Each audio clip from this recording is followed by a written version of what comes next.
know. It's unusual.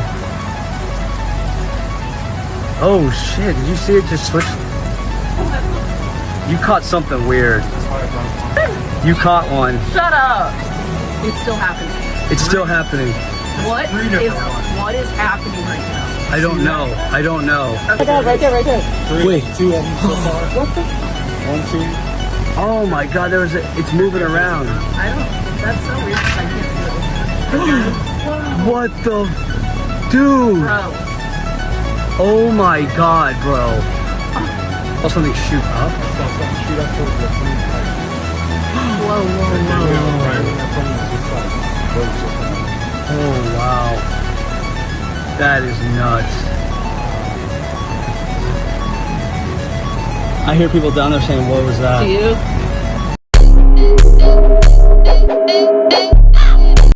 I think what we are dealing with is very, very, very old. I think old humans have written those down in religious stories. I think that it's quite clear that we have been influenced by something else.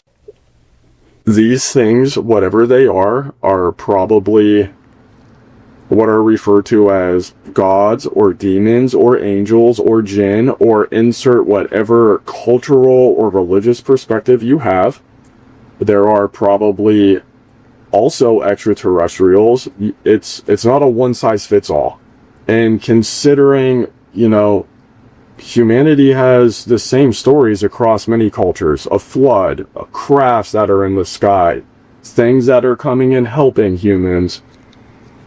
And I'm at an advantage and a disadvantage knowing certain information that relates very clearly to things that are around the world that are related to what I know. I don't think that's by pure coincidence or luck. I think that the people that are in these programs know the truth to this stuff, and they are looking at it through a lens of, this is true, this is true, this is true. This has been here for 8,000 years. This has been here for 4,000 years. Oh, we dug up this at an archaeological dig in, hypothetically, Egypt. My big picture idea is it's been here for a very long time. It goes by many names. It's many different things. And it has an influence on all of us.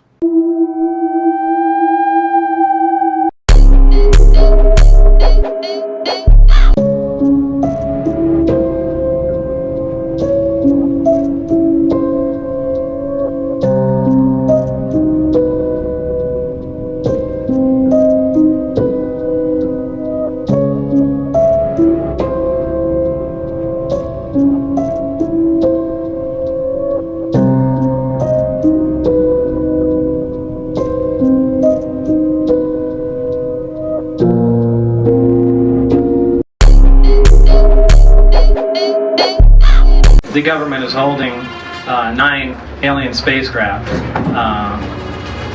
that are propelled by a modified gravity generator. Work is being conducted 15 miles south of Groom Lake at that isolated area only, designated as S4, that at least one of those crafts operate. According to what Lazar said, these alien craft ran on element 115. And there's no evidence that we have this even occurring naturally anywhere on Earth.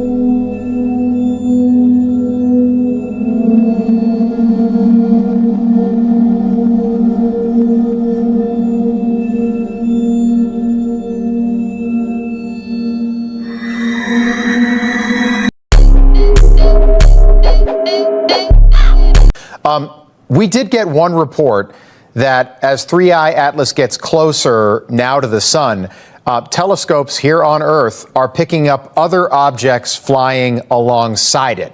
Is that accurate? Well, there are always objects. The question is whether we see unusual activity. And in fact, I tasked my research team at the Galileo project to monitor the sky for any unusual activity, because it's possible that if it's a alien probe, that in fact it would release some mini probes that will visit the planets. Yeah. You know, we should not assume anything. It's a blind date, and we should watch the other side, you know, just in case there is a serial killer there.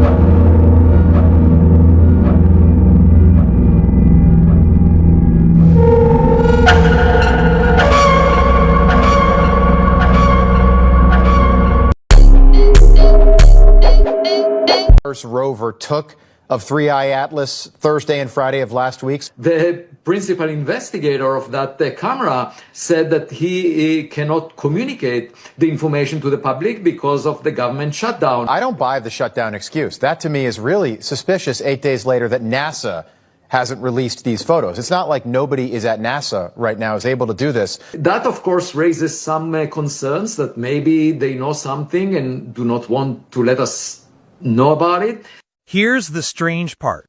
The moment humanity pointed its best cameras at an interstellar visitor, the world's sharpest eye went silent. Not just any eye, NASA's HiRISE, the high-resolution camera aboard the Mars Reconnaissance Orbiter, capable of spotting a backpack on the Martian surface. On October 3, 2025, it targeted the first interstellar comet ever seen near Mars, 3I Atlas. The camera worked flawlessly, the data was logged, but the photos still hidden from public view. Meanwhile, the European Space Agency proudly released its own footage. Their ExoMars orbiter captured the same object, but all we saw was a faint blur, a fuzzy halo barely distinguishable from background stars. ESA called it a success. NASA said nothing. And suddenly, the most important cosmic encounter of the decade turned into a mystery. Was this just a case of bad timing, or a coordinated silence? October 3, 2025 was supposed to be historic. 4 space agencies, 6 spacecraft, and 1 interstellar visitor gliding past Mars. Then, one by one, every feed went dark. No high-rise images, no official statements, just a collective pause across the planet. When the world's cameras blink at once, that's not coincidence. That's choreography. And that's where our story begins. NASA's HiRISE camera can spot a backpack from orbit, capturing Martian terrain in breathtaking detail from hundreds.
Streams on YouTube. The live stream is back up.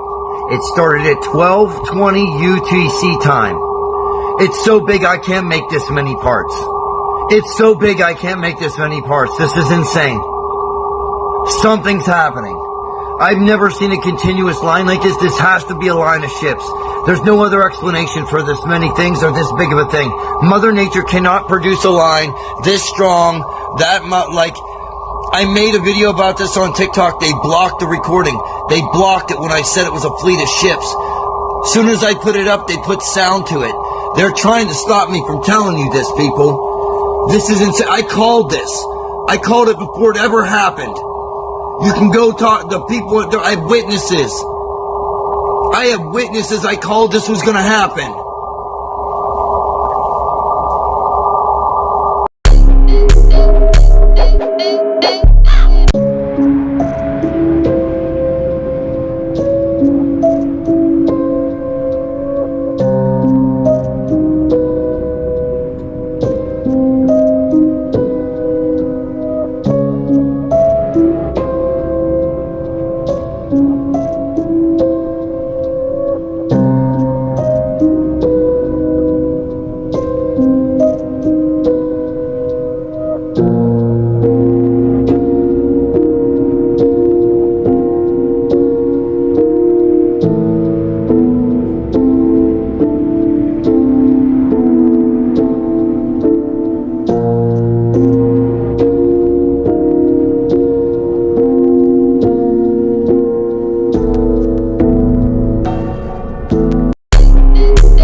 What are they? We've had sworn testimony where they'll tell you, they'll say, yeah, I've seen beings. There's a movie coming out. Hold on. And the testimony says this is sworn testimony. Sworn testimony. They're beings, and there's saucers or some craft or something.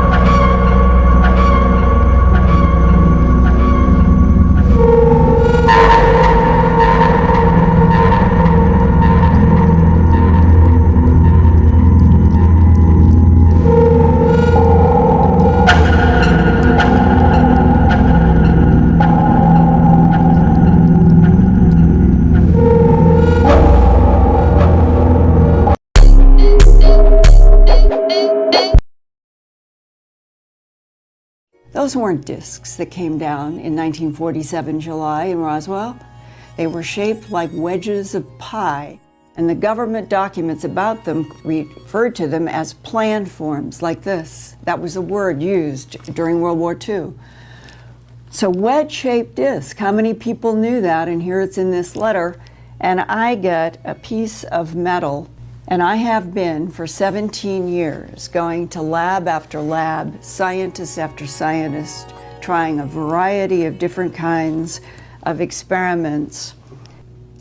On the silver side, it's 97.6% magnesium, 2.4% zinc, and happens to have 11% more magnesium-26 than in normal natural Earth. But what's amazing is when you look at the photographs in an electron microscope, of which we have several, you find 37 layers in here in which the black is alternating with the silver magnesium. In layers in which the bismuth is 1 to 4 microns thick, the silver is 100 to 200 microns thick, and every scientist who has looked at these photomicrographs said, the consistent wavy pattern that you can see through all these layers, that all moves exactly the same. This had to have been calculated. This had to have been made. And two scientists said to me, I think that this was produced to resonate with magnetic fields, dynamic or static, and this might have a clue to how these craft turn into lifting bodies, which is an earth science term for neutralizing gravity. There is not a single person, not a single lab that has been able to reproduce this. This is somebody's highly structured technology. This was made by some intelligent design.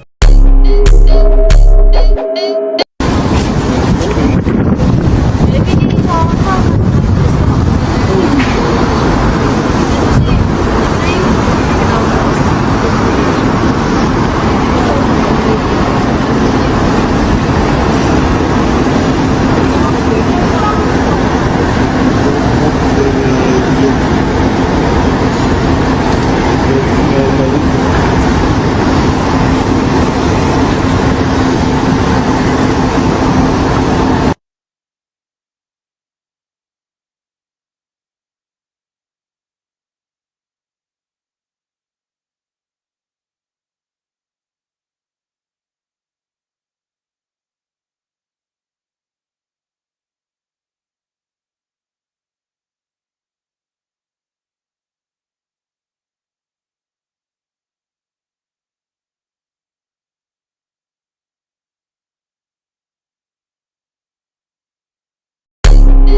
high-ranking member of the Navy described some underwater experiences they'd had with something that was doing 200 miles. And the best thing we got is probably 40. Doing 200 miles an hour underwater? Underwater, big as a football field. And that's no fish. So is it possible, given our current understanding of physics, for any man-made machine to go anywhere near 200 miles an hour underwater? Not with our technology, no. The best we have is probably in the high 30s. And he was converting it. Of course, knots is what the Navy guys would do, but there's nothing. If I fire a 30-06 or any high-caliber rifle underwater, it doesn't go 200 miles an hour. I can probably catch it in the length of a swimming pool or so. Yeah, or it just falls down. Yeah, that's what I'm saying. I mean, it's like, so we've got, and this was described to me in areas, and I was quoted on some. I was just all I do is quote people that have knowledge. But this was one that was he was talking about. There are 5 or 6, I think, deep water areas of the ocean. And you've traveled a lot. I have not. There's not a lot of deep water areas around East Tennessee at Fort Loudon Lake or anything, but they're talking miles deep. And of course, you've heard this before. We know more about the surface of the moon than we do the surface of the ocean. And he said these are areas where we see a high propensity of these UFOs.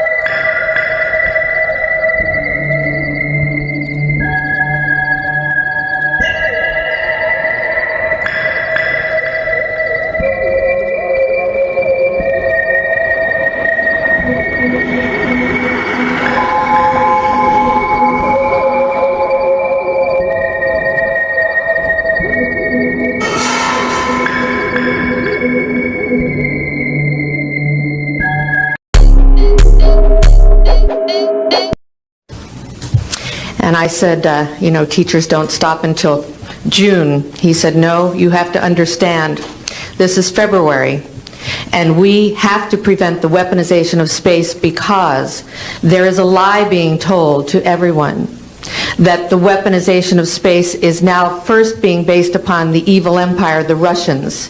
There are many enemies, he said, against whom we're going to build this space-based weapon system, the first of whom was the Russians, which was existing at that time. Then there would be terrorists. Then there would be third world countries. Now we call them rogue nations or nations of concern. Then there would be asteroids. And then he would repeat to me over and over, and the last card, the last card, the last card would be the extraterrestrial threat. Well, at the time, I kind of laughed when he said asteroids, and when he said extraterrestrials, I knew I wasn't going to deal with that subject. ¿Qué cojones? ¿Qué cojones? What the fuck? Ladrones gigantes. ¿Qué cojones es eso? ¿Lo ves? Sí. ¿Qué es eso? ¿Qué es eso?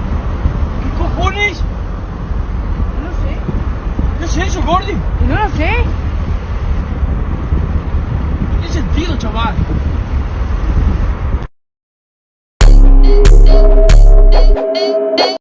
I step outside and I look to my left, and about, I would say,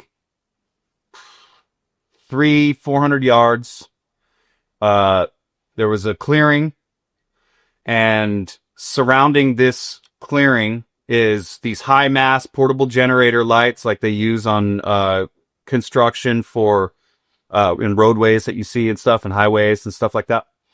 And I saw Humvees, military personnel out there, look like, and some black SUVs.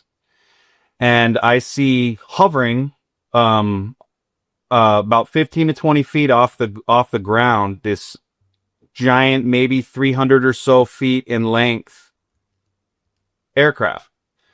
There was no visible cockpit, no visible, like, traditional fuselage or engine. Like, I couldn't see it. It was different to me. So right about the time I get out and I notice this, it hovers it goes straight up, and when I say hover, I don't mean in a traditional sense. So when you think about any fixed wing aircraft, any bird that we have known to man right now, even a rotary bird, it oscillates when it hovers. This just goes straight up and it's dead quiet. Nothing, not a sound. I could hear the buzzing from the generator lights, right? So this gets about to the canopy, like height, a little over the canopy, and does a slight bank and takes off, and it rips right over the canopy, like looks like it was heading northeast.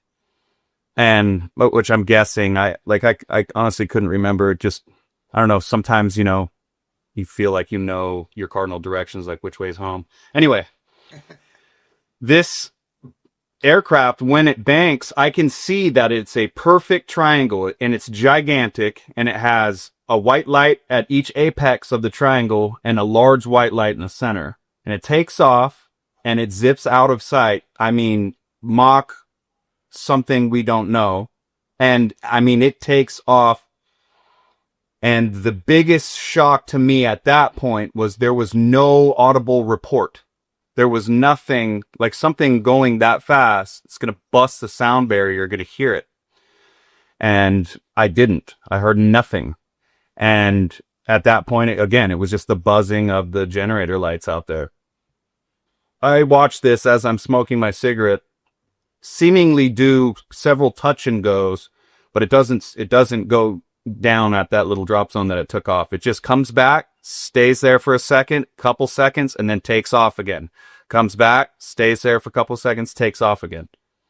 And at that point, I grew bored of it, and I was impressed, obviously, but I'm like, okay, this is our military testing some awesome technology, and, again, this isn't my wheelhouse, so I'm not, I'm not really realizing that this is some sort of 0-point energy or something that we've never seen before. So it's nothing like I've ever seen before. I've never seen any military or civilian bird have the capabilities that something like this has. Again, there's no signage. There's no visible cockpit, fuselage. There's nothing that I can see that, would make me think it's any kind of traditional bird that we've seen or I've heard about. It takes off and I go back inside and that's it. So the biggest thing to me, and when we were discussing it, is the notable observations, and that there's the zero oscillation, right? The propulsion and noise, there was no audible report, no hum, nothing. What was it? It lacked like an obviously visible cabin, any signage, engine housing, exhaust systems, and it's the sheer speed that was one of the most notable things. So.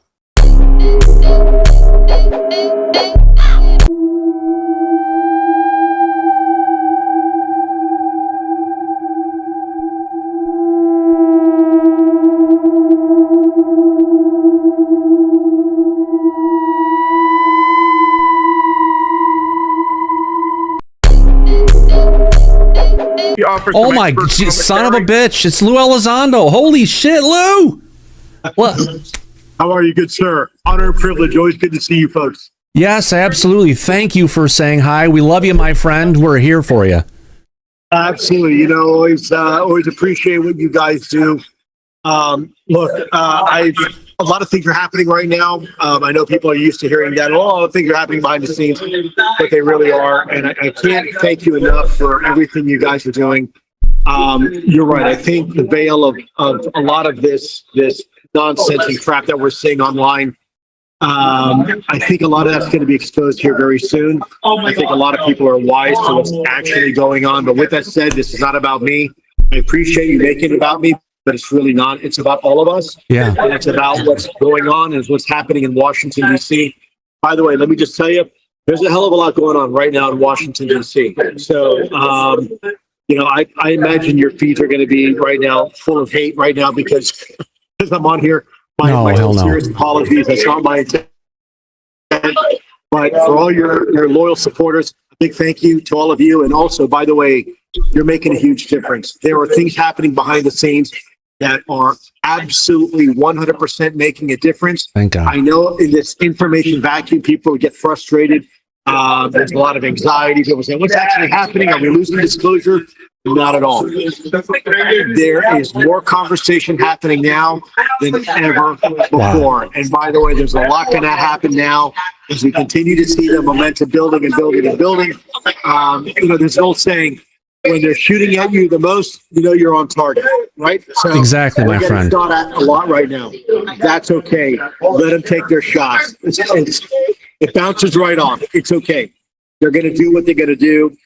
We're going to do what we're going to do. And I'm telling you, there's a lot happening. And I know every year I say, I'm really excited and things are happening. Things are really, really happening. Like we are, for the first time in a very, very long time, we have people in this government, and again, politics aside, we have people in this government right now that are extremely engaged and hyper-focused. Thank God. That's not for me to say. The details will come out. I promise you they're going to come out. It's impossible to hold them back, but it's coming. And so a huge thank you to you, a huge thanks to every single one of you that are out there. I see all the stuff floating right now on social media. Thank you for what you do. Thank you for keeping the faith. I promise you, we're working hard. We're not going to let you down. We're keeping up the fight, and just wait till the next chapter. It's coming. Lou, the one big question everybody really wants to know. I'm a Gemini. I like long walks on the beach. What about that jean sticker? Yeah. I'd like to buy a vowel, please. There we go. We apologize for the noise. But Oh, no. Matter for tonight, and I said, well, maybe we can make it. Maybe they'll let us pop Gentlemen, in for a moment. thank you, and a bigger thank you to your huge audience. Thank you, folks. You have no idea you're making a difference. I get all the time text messages, emails from members of Congress, members of the administration. They are actually paying attention to you, these type of programs they're listening to. When you see some sort of weird name, handle on Twitter that's only been around for 2 days, a lot of times, a lot of them are haters, but some of them are actually some of our friends and allies in Washington, D.C. So just bear that in mind. People are paying attention and they are listening to you right now. Thank you, sir. I appreciate that. We appreciate that, Lou. We do. And for all the people who have been attacking you, me, and Thomas all this time, they're going down, brother. That's you know what? Those days are numbered. And you and I both know who they are.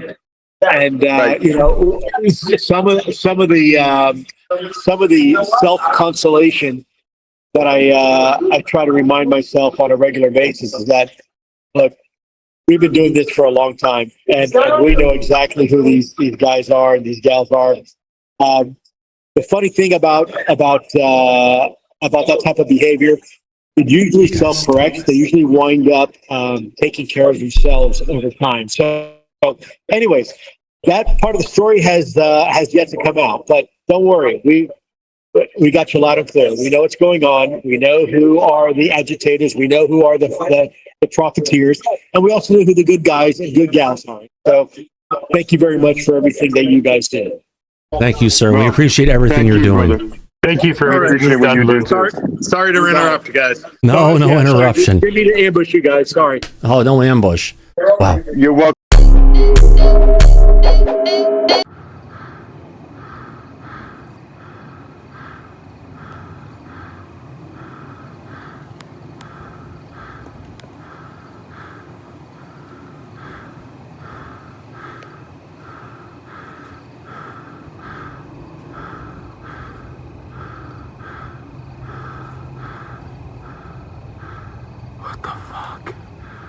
Yo, what the fuck is that?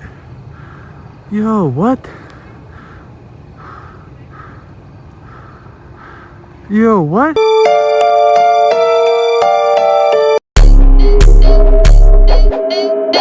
Like right over by those solar panels, like hovering above. You know what? Hold on, let me.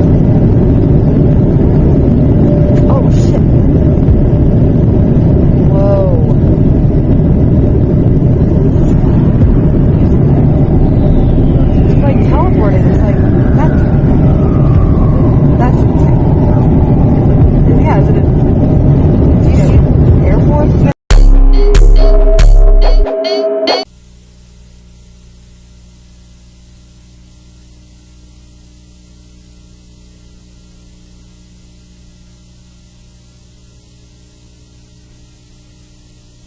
a nuestra llegada aquí al aeropuerto Mataveri de Hangaroa en la isla de Pascua. Estamos hablando del día 19 de mayo del 2007.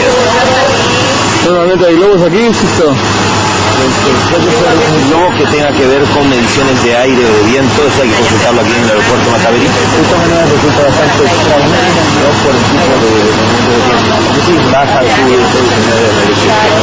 pero ahí podemos consultarlo justamente a la gente de la Fuerza Aérea. Vamos a consultar ahora.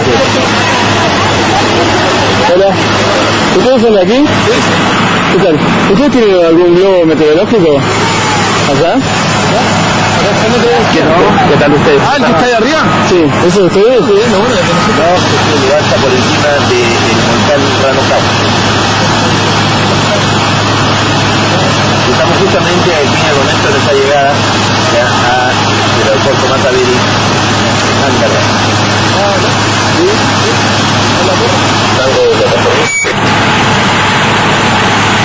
A ver si se saben algo. ¿Tú tienes visual alguna información con respecto a un objeto que está volando sobre el Ranocao? No tengo información. No sé si tú tienes visión, ¿alcanza a verlo?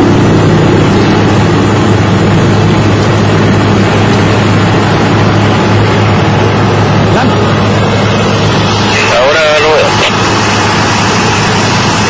Ya, te lo dejo en la duda, no sé cómo va. Quedamos con la duda entonces. Bueno, quiero decir el de allá de la torre de control, pero está todo mejor. ¿Qué pasa? Luego lo vamos a buscar cómo está.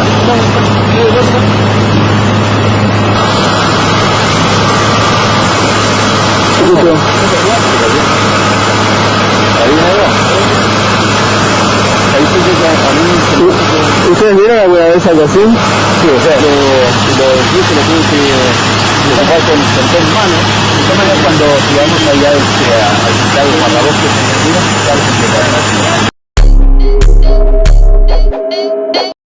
You know, I'll share with you one interesting event that occurred. It's pretty incredible. You have I'm not going to go into too much detail. I want people to know who it is. You know, the person is kind of very cagey about this, but you have a helicopter going out of a Caribbean island on a regular basis because the Navy likes to test fire some of its cruise missile technology and whatnot. And what will happen is that after the cruise missile runs out of fuel, it kind of splashes into the ocean. It will sink, and then at a certain time, it kind of rises up, and we go and fetch it, and we analyze it for telemetry and things like that. Long story short, helicopter crew goes out to recover one of these things. As they are recovering it, the first time, the missile, they're pulling up and something, what was described, round and circular, about the size of a small island, black, dark color, starts rising to the surface. It doesn't break the water, but it starts rising to the surface. They thought, wow, that's really, really peculiar. Well, the next month goes around and they go out to retrieve this another missile that was test fired. And this time we've got a frogman hanging down from the rope, about to latch onto the missile, and this thing starts coming out of the water again. And if you know about the Puerto Rican trench out there, you're talking about water that's 22,000 feet deep. It's the second deepest part of the ocean. The thing starts rising up, and as the thing is starting to come to the surface, the frogman is literally trying to climb the rope. They're doing an emergency ascent. Everybody is absolutely panic at the disco, freaking out. You know, what the hell is that? What's going on? And as they start to pull up, it sucks the missile underwater and then disappears, never to be seen again. I mean, there's incidents like that just kind of make the hair stand up on the back.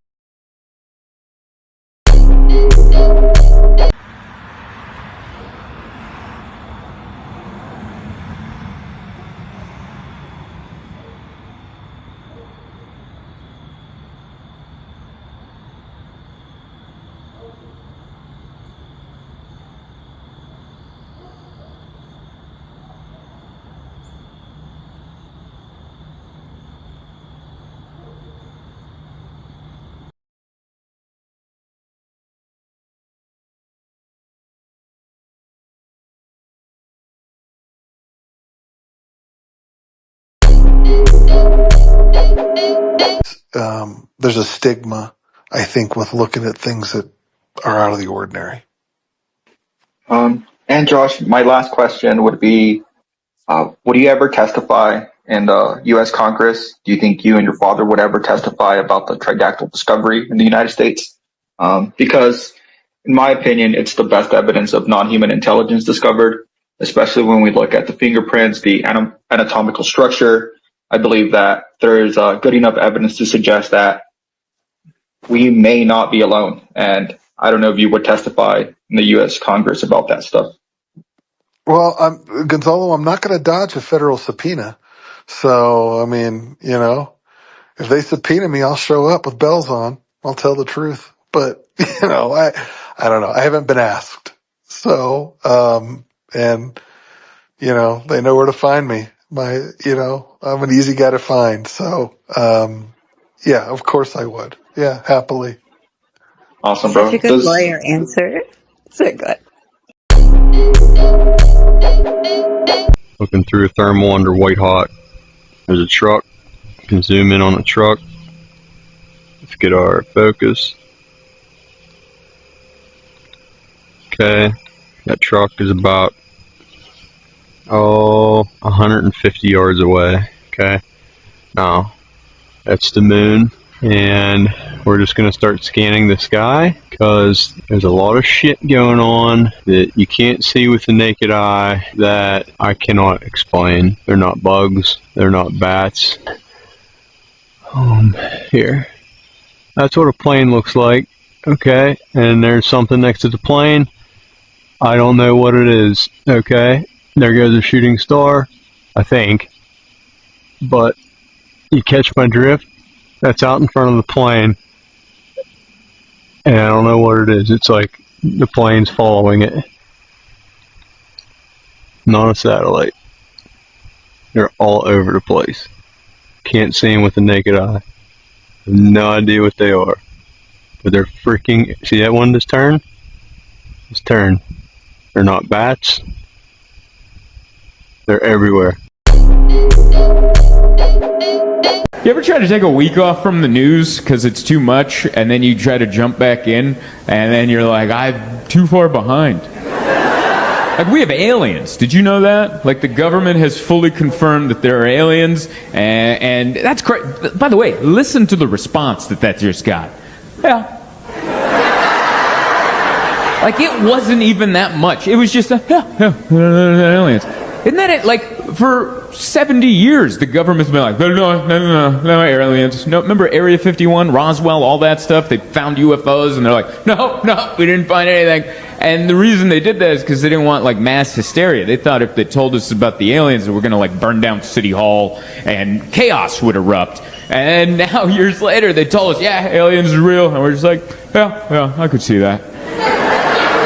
It's almost like they waited for the news on Earth to be so insane that dropping that news, we're like, yeah, I don't know, maybe they can help. I don't know.